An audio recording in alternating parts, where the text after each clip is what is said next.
12 Rules for Life, an antidote to chaos.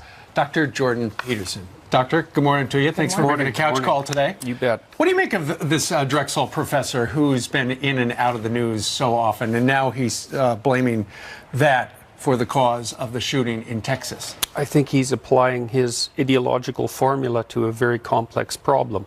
And it's an easy thing to do. It's this sort of postmodern formula that's taught to university students everywhere now. What is the formula?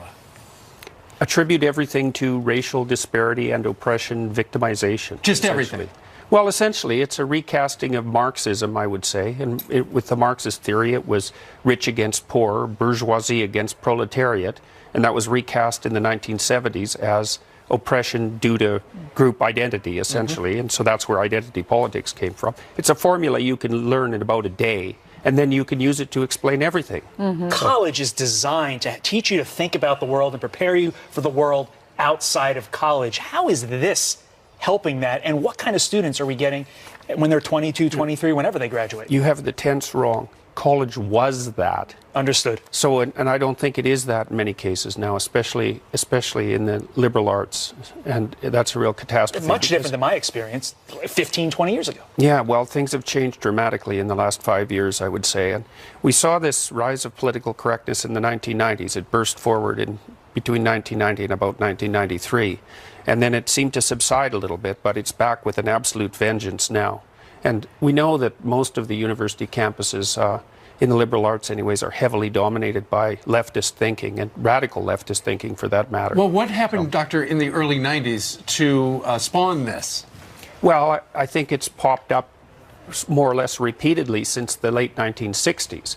I'm not sure exactly why. Started with the anti-war movement? Yeah, with the anti-war movement, but there was a fair bit of radical thinking in the 1960s on the left side, and many of those people ended up teaching in universities.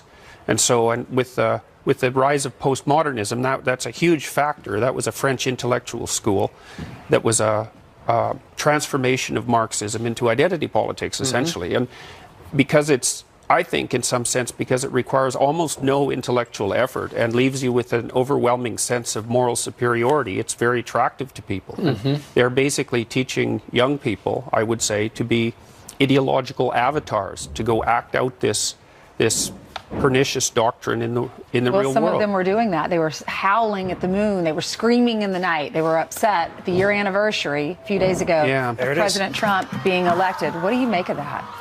Well, I think a lot of that is a kind of narcissism. You know, I mean, that sort of public display.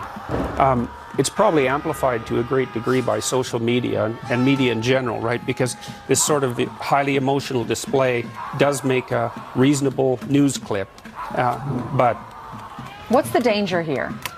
Well, the danger is everywhere at the moment. The danger is increased polarization. We're seeing that nonstop at the moment, and I think it's mostly because the people on the radical left are pushing way too hard. That's my estimate. You see that in Canada as well as the United States and all around the Western world. I want to ask you this because I live in a very Democratic state, Connecticut, right? Yep. None of my friends would ever operate like this. Now, granted, my friends are older. They find this reprehensible. So I mean, it seems like a lot of Democrats are fired up about this idiocy. Oh, yeah. Well, lots of people who are in what you might describe as the liberal center are very unhappy that the political landscape on the left side has shifted way over to the radical leftist side. That's a very common sentiment now. And I think it's happening faster than people really understand. So it's almost impossible to overstate how influential these postmodern doctrines have become and how they're seeping in now into corporations, mostly through HR departments. I read an article, and it was about Barbara Corcoran, and she was talking about people she hires and doesn't hire. And when she's investing in companies like we see on Shark Tank, she says if you're a victim, she hates the word victim and people who have that victimized mentality, where they are the victim, woe is me. Do you see that more and more? Is that like a millennial thing, or is it... Well, it's a form of justification for the use of power. You know, if you're a victim and you can ascribe moral superiority to yourself, then you're justified in the use of force. And I did a paper with a student of mine who toured the mass graves in Eastern Europe, in Yugoslavia, with the UN, and we looked at the precursors to genocide, and one of them was an enhanced sense of victimization that allows you to lash out at the hypothetical perpetrators before they before they do anything because you're being victimized. You saw the same thing to some degree in Nazi Germany. Yeah, Hitler. Because, Hitler felt very victimized. Yeah, Hitler claimed that the Jews were victimizing Germany, essentially. And so once you're a victim and you have all the moral status that goes along with being a victim, then you can't do any wrong, essentially. So.